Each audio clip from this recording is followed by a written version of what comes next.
Good morning. Morning.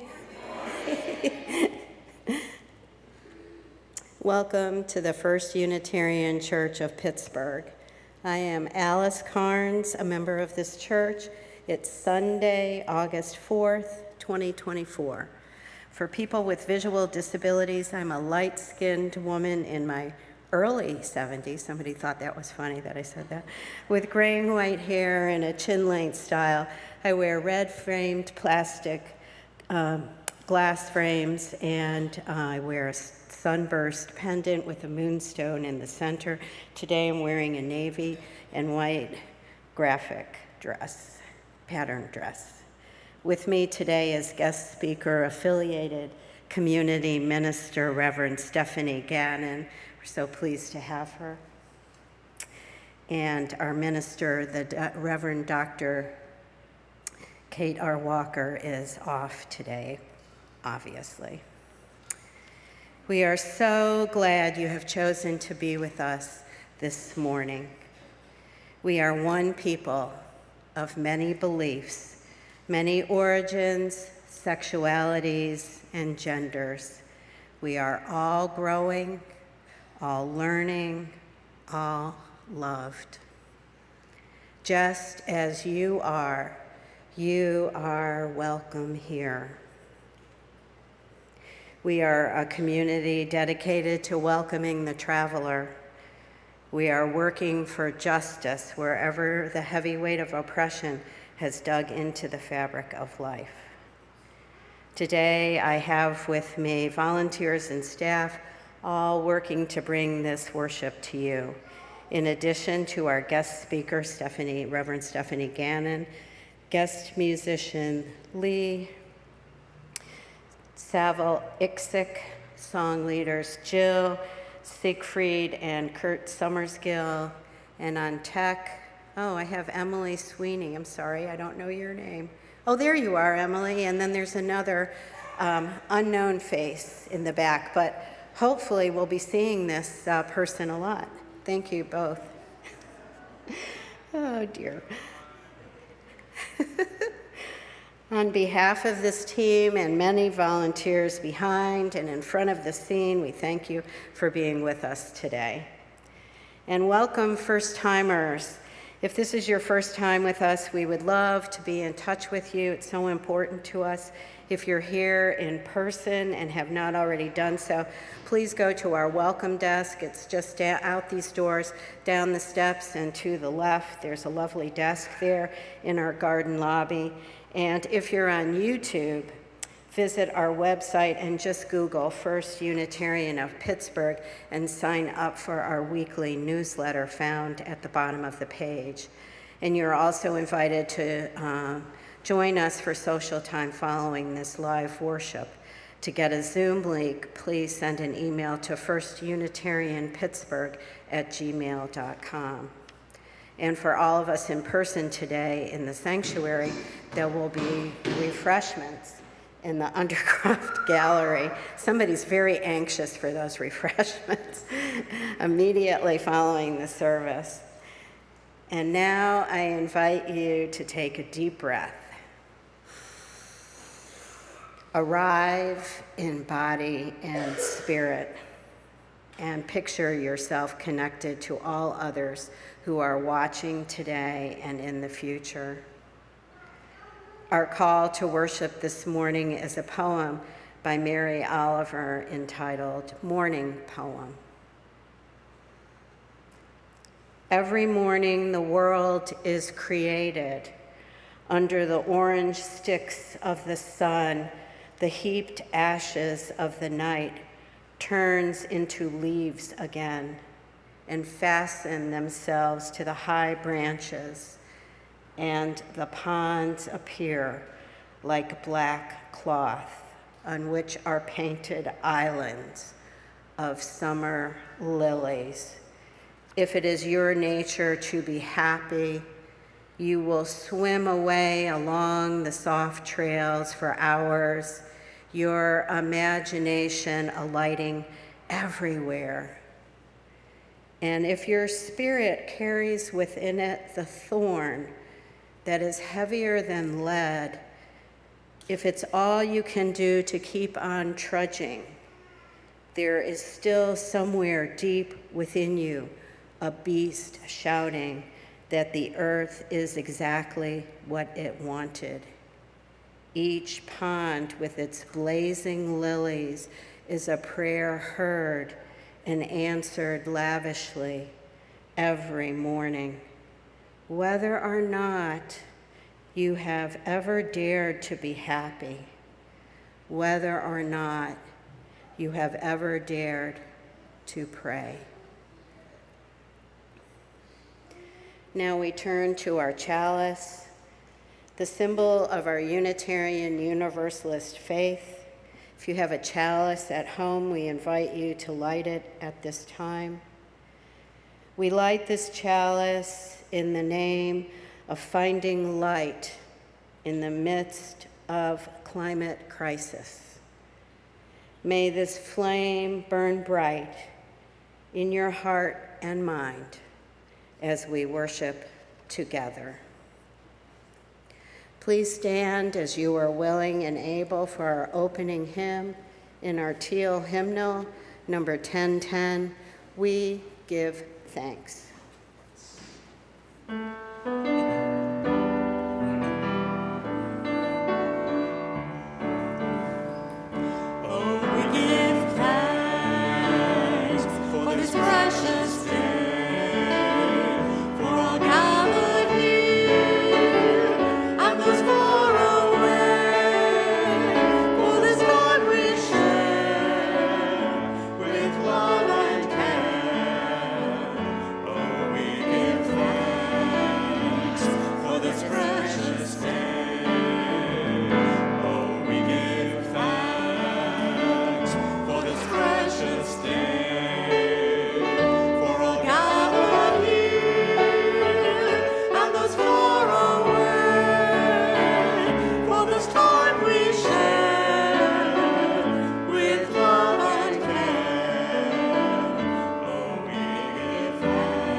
You can remain standing. We'll do our collective reading together. The words are in your order of service. We name our collective recommitment to care for the earth, knowing the ground we live upon is sacred. We pledge to bring new life to the earth, new life to the air, new life to the waters, new life to each other, for all life is sacred. And now I have a story, and didn't really plan how I was going to do this.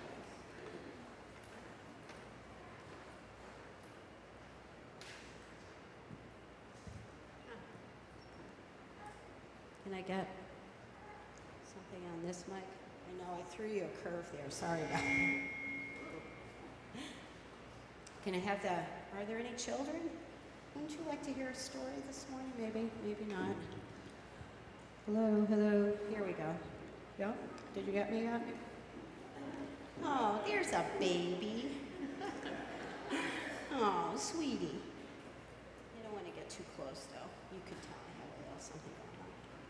Oh, goody, yay, brave ones. Come, join me. So this is called A Love Letter to a Tree. And it's by Reverend Kelly Dignan. Once upon a time, there was a child named Alex, a deep soul with a heart full of love. And Alex spent countless hours under the shade of wise old trees in their backyard. One tree in particular was Alex's favorite. Any of you guys climb trees? Oh, do you? And you're going to someday. On a sunny day, as the leaves whispered secrets in the breeze, Alex decided to express their feelings in a love letter to their favorite tree. With a box of crayons and a sheet of paper. They poured their emotions onto the page, and the letter began, "Dear tree, you're my best buddy.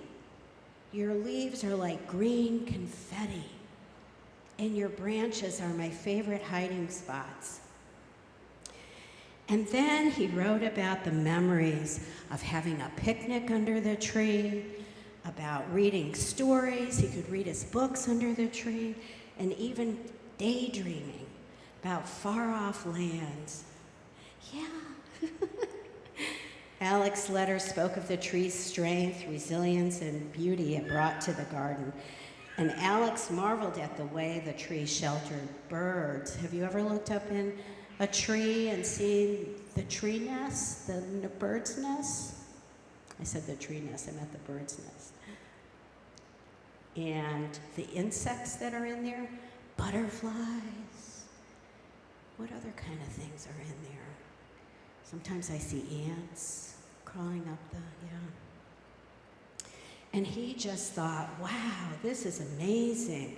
There's like a whole other world in this tree, just for me to see.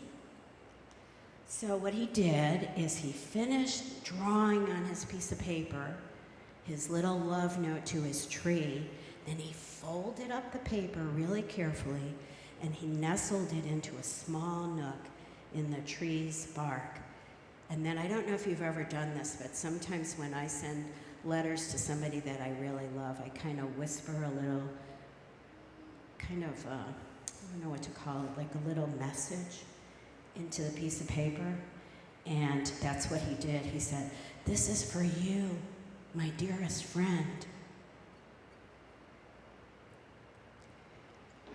He felt such a warm connection to their living friend, to the tree. But one stormy night, here comes the wind blowing through the town, and what happened to Alex's tree? Next morning, they rushed outside to find that a small branch had been cracked by the storm. And sadness just washed over Alex. But determination sparkled in their eyes. With care and creativity, Alex worked with their parent to gather rope and other supplies, and together, the two mended the branch. And he basically said to the tree, "I'm going to protect you from the sun. You protect me from the sun, and now I'm going to protect you." And after several months, the wood on that small branch fused back together. And guess what happened? A new leaf sprouted. Through all the seasons, the bond between Alex and the tree grew stronger.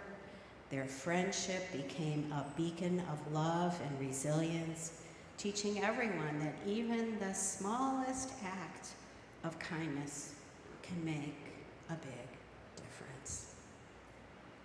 Children will now go to their classes, and we will sing them out with hymn in your gray hymnal 395.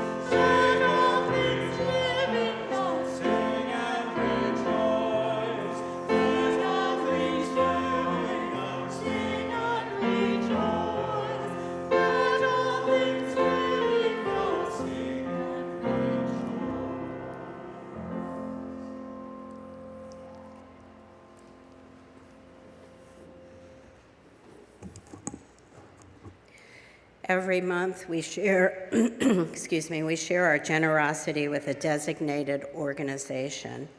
For the month of August, it is Reading Ready Pittsburgh.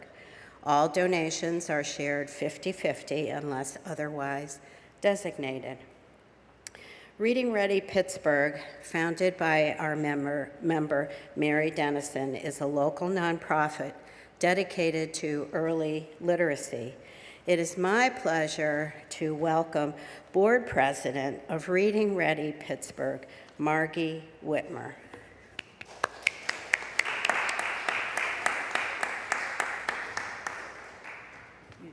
Thank you so much. Thank you so much for the invitation today.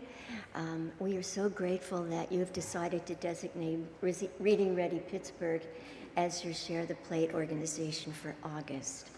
I think most of you probably know Mary, and you probably know a lot about what we do.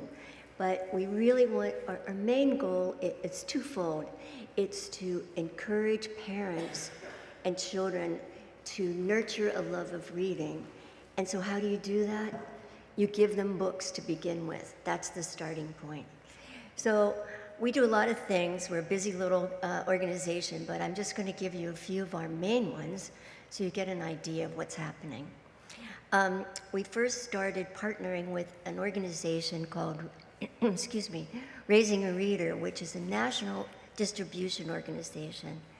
They send out book bags to us, and we have, in the meantime, partnered with a bunch of child care providers in the Mon Valley because we decided we really wanted to serve those underserved kids. So the child care providers give each child gets a bag to take home with books filled in it. And at the end of the week, they bring it back, and they get a different bag, and they do that again over the school year. So what we're trying to do in a kind way, I think, is nurture that habit of reading together with a child. Many of these houses don't even have a book. So it's that nurturing of making it a habit, because once you start reading, you're probably going to really love it, and so you're going to want to do it. And we know that kids beg their parents, and so they finally, it becomes a nice, quiet few minutes out of a very, very busy day. And so over the past year, we have enrolled, over the past year, we've enrolled 985 children. That's almost 1,000 children in the Mon Valley. And we've distributed a total number of over 1,200 bags. So I'm using my cheat sheet because Mary wanted me to throw out some statistics to you. Anyway, that took a while to get started, but it's really going strong. Another project that we're affiliated with is the Dolly Parton Imagination Library, and that's done through zip codes. If you're a family that have a child or children anywhere under the age of 5, and you sign up for this, they get a free book every month until they are 5 for 5 years. That's 60 books.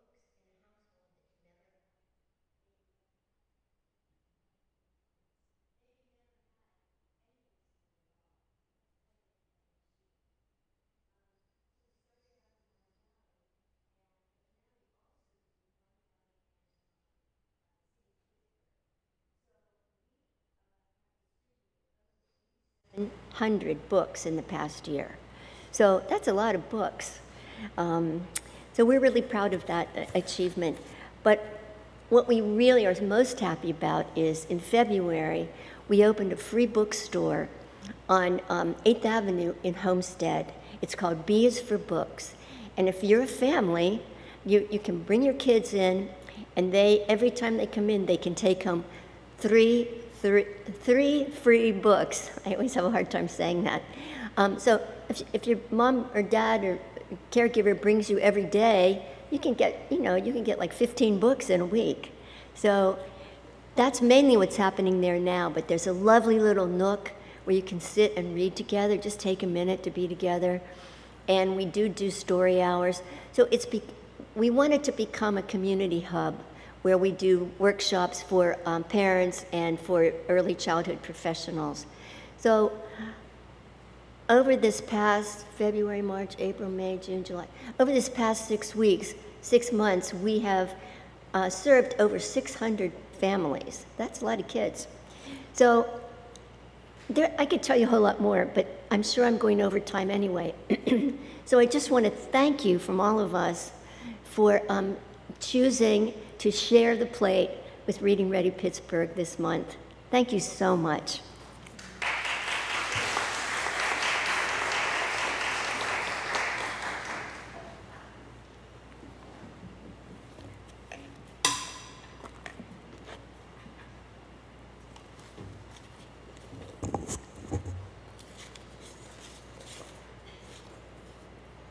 Thank you, Margie.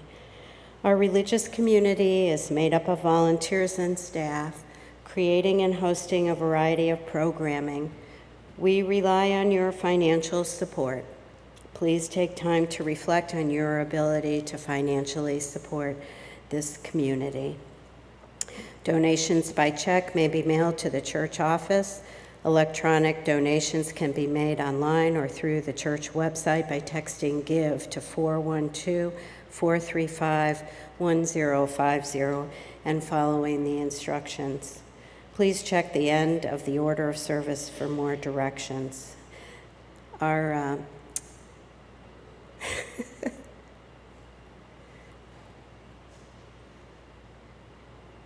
Our offering will now be received. Thank you.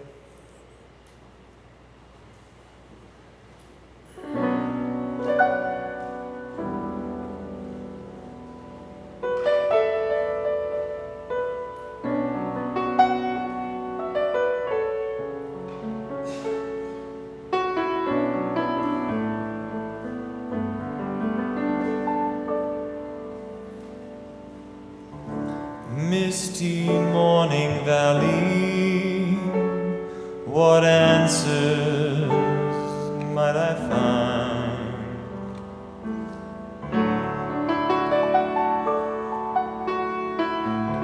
Misty morning valley, what secrets do you hold? Can you offer wisdom, beauty, truth, or gold? If I seek, I will find. If I'm patient, so I'm told.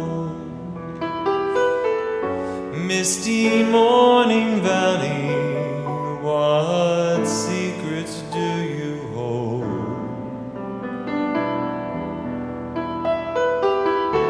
Misty morning valley, what answers might I find? I've been waiting so long to break the ties that bind. Years of stumbling forward, feeling as though I were blind. Misty morning valley, what answers might I find?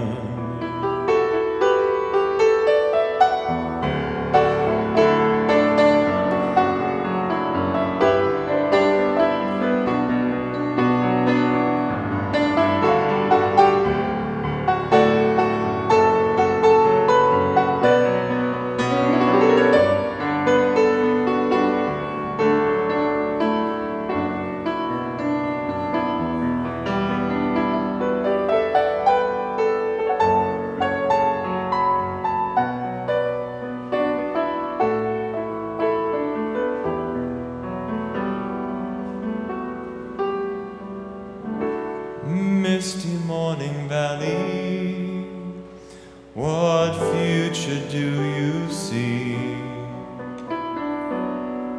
I'm here among your hillsides to learn just what may be. Whisper in my ear now, tell me what's in store for me. Misty morning valley, what future do you see?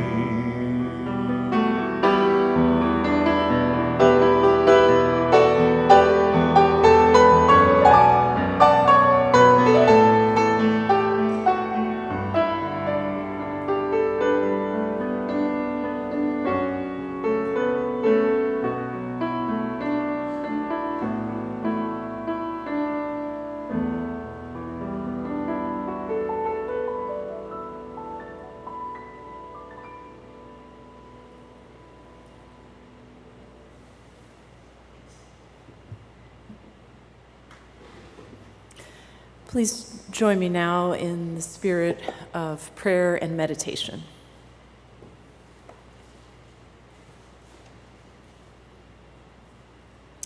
Spirit of love and life, Holy One, Creator of all, we pray this morning for those touched by the wars in Gaza and in Ukraine. We pray for peace in the Middle East, especially given the increased tensions of this past week.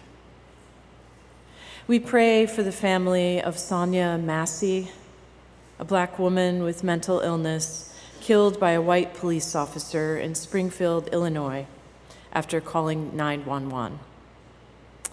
Say her name. We hold each other in our hearts and minds with all our joys and our sorrows.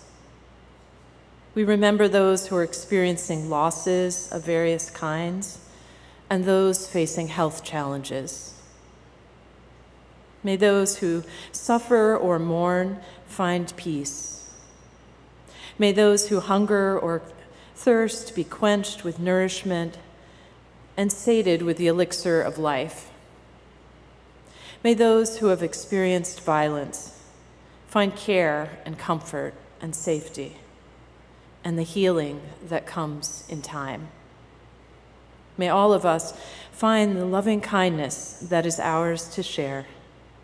May we open our hearts and minds to encircle with love and care all in our community and beyond. So may it be. Amen. Namaste, and blessed be. Now let us just pause for a moment of silence. You may add to the prayer as you feel you need to.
A reading from our hymnal under Affirmations, number 463, by Adrian Rich.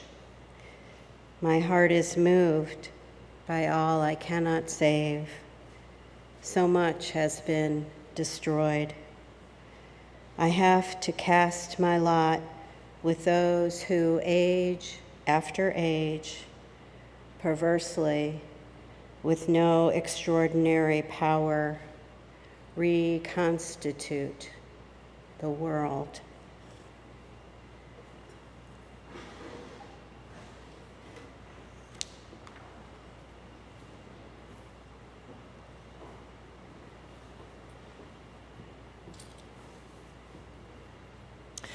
Good morning. The title of my sermon today is Hot, Humid, and Yet Hopeful. Yes, I wish to address the emotional toll of our warming planet. I hope you'll forgive me for choosing such a heavy topic. I really can't help it. I'm a VA chaplain who doesn't shy away from sitting with people who have received difficult diagnoses or are dealing with complex, chronic medical conditions that keep bringing them back to the hospital. While I cannot fix my patients or make everything right, I can listen. I can help them process their feelings and reflect back to them their strengths and remind them of their power. Sometimes I make a difference, enabling them to move forward in their healing. I care deeply and I show them compassion. I bring a similar kind of lens to this time that we find ourselves in, this time of ecological unraveling. Sometimes I wonder, though, if using humor would be a better tactic to help heal deep wounds. For example, take these couple of jokes from late-night comic Jimmy Kimmel. There's always a silver lining. Our planet's calamity is another planet's shop-portunity. He then, in this little bit, he cut to a going out of business advertisement for planet Earth that read, "Everything must go. 50% of all nocturnal animals, insects, reptiles, and amphibians, priced to sell before we live in hell. But you must act because planet Earth is over soon. And when it's gone, it's gone." These bits come from a show he wrote after the Intergovernmental Panel on Climate Change released a very dire report in 2018, warning that the world only had until 2030 to take steps that could limit warming to manageable levels. Well, in case you hadn't noticed, 2030 is only 6 years away. Now let that sink in. This summer of 2024 has been the hottest one on record. And it makes it impossible for us to ignore global warming. We've all been sweating and seeking shelter this summer in air-conditioned spaces. Have you been hydrating? Heat-related illnesses and even death from exposure to excess heat is becoming more common, and not just in traditionally hot places like the Middle East or parts of Africa. Phoenix, Arizona, as you may have heard, has seen temperatures reach 118 degrees Fahrenheit last month. Antonio Guterres, UN Secretary General, has starkly warned that Earth is becoming hotter and more dangerous for everyone, everywhere. Guterres argues that we need greater efforts to protect the most vulnerable and that we need to end, quote, our addiction to fossil fuels. For those of you familiar with addiction, as I am from my work at the VA, some of the most common reactions tend to be avoidance and denial. Global warming entails a global mental health crisis. The worsening droughts, floods, forest fires, and hurricanes caused by climate change often affect the most marginalized people, those who lack necessary mental health resources and face stigma in seeking them. Studies have shown that rates of PTSD, suicidality, and substance abuse increase in the aftermath of natural disasters. What does this mean for us here in Pittsburgh, in the hills and river valleys of Appalachia, where we may seem relatively safe? Our area has had significant flooding in recent years and has faced droughts.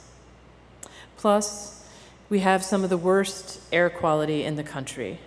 Groups like the Breathe Project and Valley Clean Air Authority, or VCAN, which our environmental justice team here at First Church has been working with, have really been working to improve our air quality and help those frontline communities who are most directly affected and harmed. Our climate emergency calls for greater emotional and spiritual intelligence and a dedicated ethic of earth care. We must get in touch with our feelings in order to thrive in the face of the rapid changes we are seeing and experiencing. It's important to name our feelings and to honor them so that they don't overwhelm us. For those of you who have taken an Active Hope workshop or a variation on one with me, you may remember open sentence practices that help us to explore our grief and complicated feelings to climate emergency. Joanna Macy, who is the founder of this work, is now in her mid-90s, and she started out in creating this work of Active Hope. She started it, originally she called it something like the Despair Project. And she realized that wasn't as effective as calling it Active Hope. And some of you will not need to think much about why that might be the case. Macy talks about how our grief-phobic culture that is so focused on growth and consumption tends to numb us to what is actually happening. We become distracted by social media. How many of us are glued to our phones half the day? We get wrapped up in infotainment. We binge watch Netflix or other channels, and we binge eat to soothe ourselves, to comfort ourselves. Macy argues that business as usual corporate systems that rely on fossil fuel consumption have a vested interest in helping us stay distracted and averting our attention from the irrevocable harm that is being done to our only home, Earth. Joanna always talks, and this for me is challenging, she always talks about what she calls the gifts of uncertainty. And she insists that we need to find the courage to feel and to be fully present to this moment. We need to slow down and breathe through the complexity of what we're feeling. The eco-grief, the eco-distress, the eco-anxiety, our anger, our sadness, our guilt, and our shame. Joanna says that we shouldn't pathologize it or numb ourselves further. She says not talking about it only isolates us and makes things worse. We need people with whom we can share and process our feelings, not those who may diminish or even gaslight us. When these feelings become overwhelming, we may feel stuck and develop clinical depression or anxiety. I think I saw a statistic recently, I forgot to put this in my sermon, that a very high percentage of young people, maybe as much as high as 50% of youth are saying that they are experiencing some kind of what they're calling eco-grief or rather eco-anxiety or depression. So if you are reaching a point where it feels overwhelming, I really encourage you to seek out some therapy. There's even, and you may want to look for what is called a climate-aware therapist. This is a new and burgeoning field within psychotherapy. So I want to ask you to reflect this morning, what is it that is breaking your heart? What is it that is breaking your heart when it comes to the climate emergency? What is your equivalent of the love letter to a tree that we heard in our story for all ages this morning?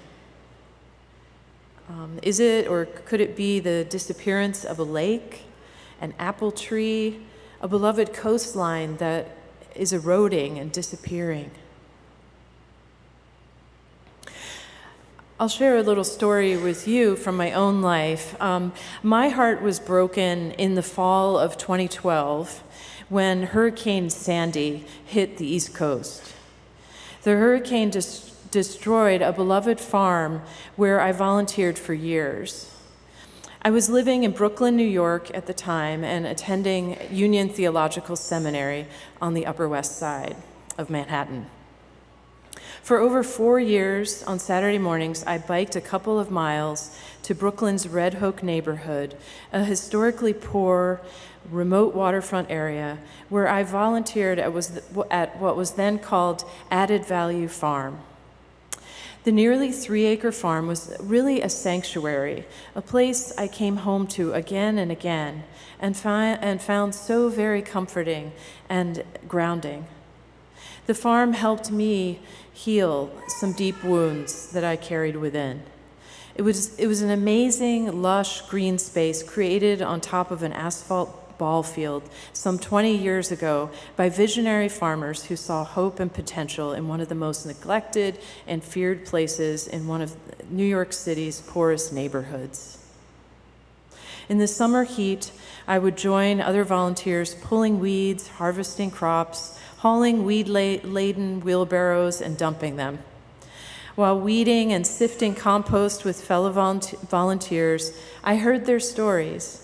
Some talked about their jobs or their love lives, as we dedicated a few hours of our time to keeping the incredible educational community farm going. There were only a few regular volunteers like me. We were kind of the diehards who were there most weeks. So our hearts were naturally broken when we learned how hard Hurricane Sandy had hit the low-lying neighborhood of Red Hook. The beautiful soil at the farm that they had spent years nourishing with compost from the farm itself was contaminated by petroleum and other toxins after the farm was submerged under 2.5 feet of water. Not surprising, by fossil fuels. As a result, the old soil had to be completely removed from the site, and the city had to construct the farm anew. I don't know what I did with my grief at the time. I doubt I really took the time to feel it. Apart from a couple visits to smash pumpkins that had been stored in a shed before the hurricane, I stayed away from the site for 6 months. Avoiding the destroyed farm, I really avoided my own pain. Despite my being so busy with seminary, though, the heavy weight of this loss, it was still there. I realized what deep affection I felt for that land and how strongly I believed in what the farm stood for. Eventually, the farm did get rebuilt, and its mission of educating and serving the marginalized, mostly BIPOC, low-income residents of Red Hook, expanded in remarkable ways. It is a hopeful story of transformation, one that I am glad to have been a part of in some small way. The experience clearly shaped me and who I have become. My experience of Hurricane Sandy made me a kind of climate activist. It woke me up to the urgency of climate emergency and made me acutely aware of my own white privilege and complicity in the problem. Over time, I learned about environmental justice, sustainability, permaculture, and, of course, Joanna Macy's active hope. So I will ask you, what gives you hope in these heated times? What gives you hope? Community can be a fundamental source of hope. I myself, as I was thinking about this sermon, I kept coming back to Reverend Sunshine Wolf's mantra from a sermon that they gave at my former congregation, East Suburban UU Church in Murraysville. We are the ones. We are the ones we are waiting for. We are the ones. We are the ones we've been waiting for.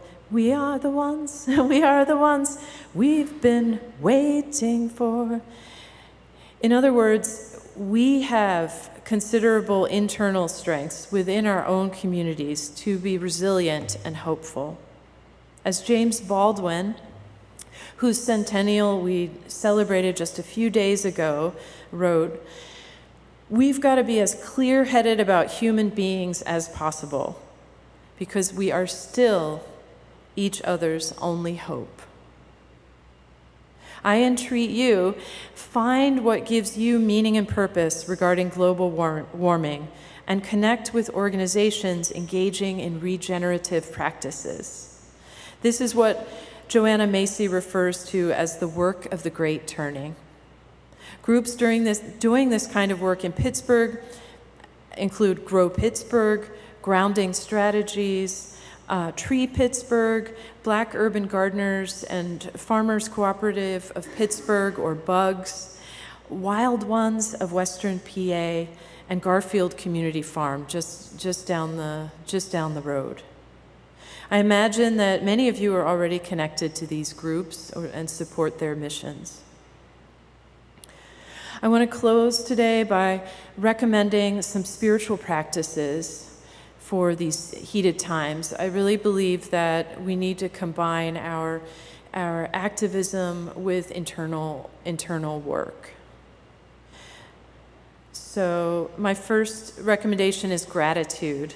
Gratitude is a profound spiritual practice that helps us recall what we have, name what we have, and perceive that there are good things in our lives that we can be grateful for, even while we are grieving, or feeling stressed, or even hopeless.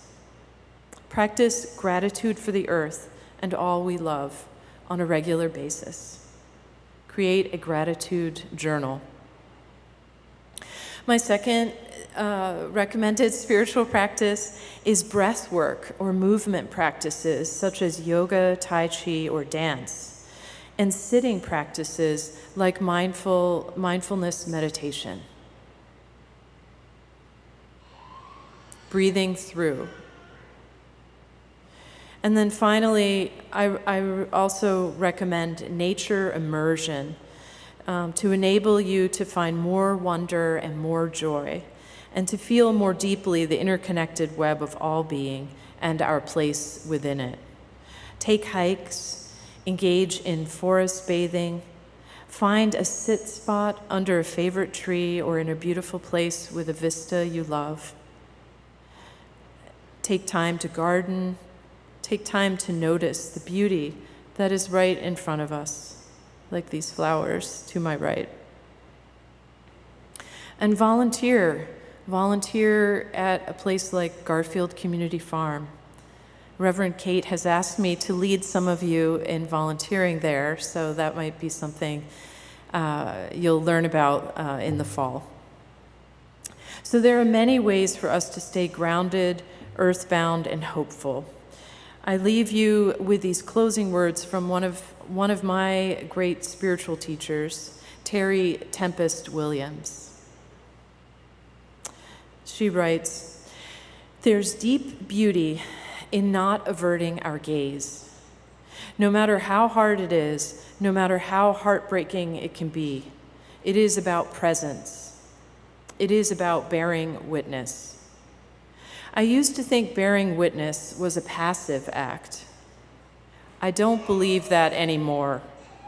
I think that when we are present, when we bear witness, when we do not divert our gaze, something is revealed, the very marrow of life. We change. We change. A transformation occurs. Our consciousness shifts. If we can change our consciousness, transform ourselves both individually and collectively, I believe that one day we can heal through the power of hope and craft the future of our well-grounded dreams. Blessed be, and amen.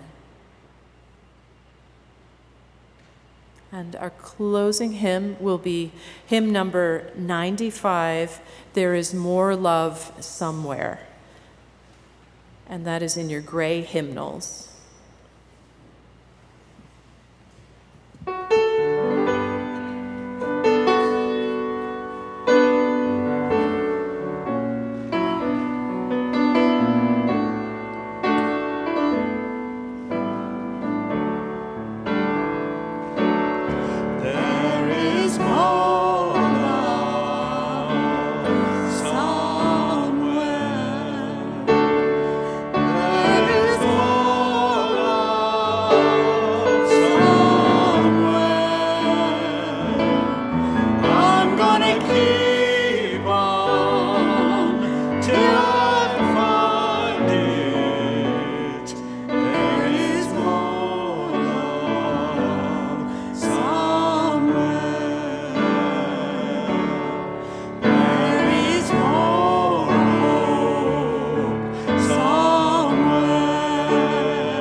We extinguish this flame.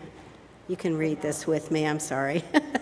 We extinguish this flame, but not the light of truth, the warmth of community, or the fire of commitment. These we carry in our hearts until we are together again.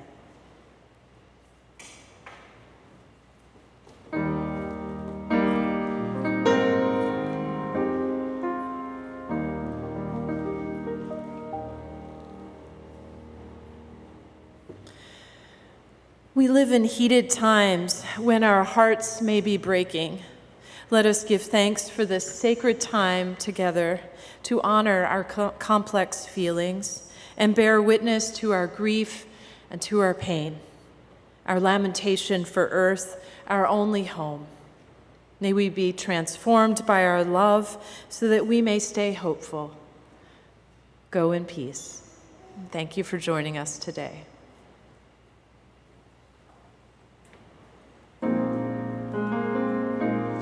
I've been working way up on the mountain. Don't you know it, brother, brother, don't you know it? And I'm tired, tired, tired when I get back into town. But there'll be sweet, sweet singing when I lay my body down.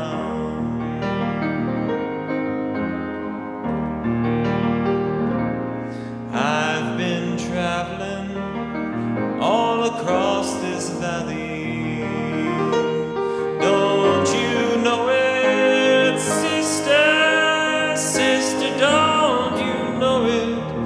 And I'm tired, tired, tired from all this moving around. But there'll be sweet, sweet singing when I lay my body down.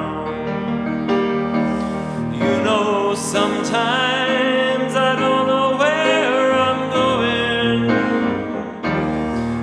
and sometimes I wonder if it's worth it, but all the same, I'll keep moving long as my feet can touch the ground, and there'll be sweet, sweet singing when I lay my body down.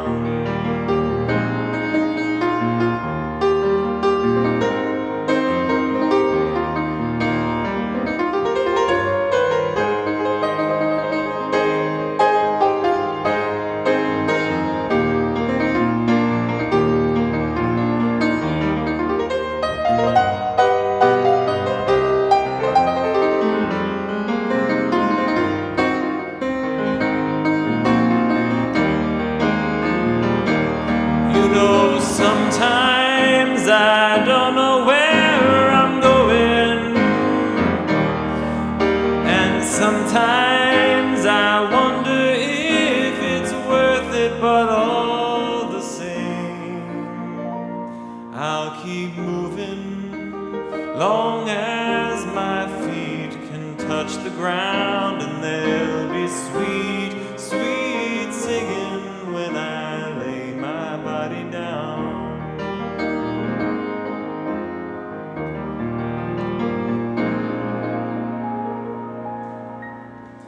In the evening, when the night is falling gently,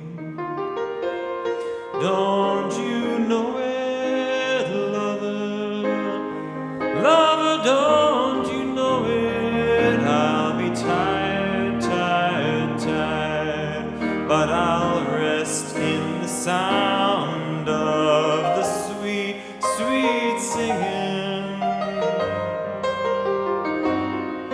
Yeah, the sweet, sweet singing. Yeah, there'll be sweet, sweet singing when I lay my body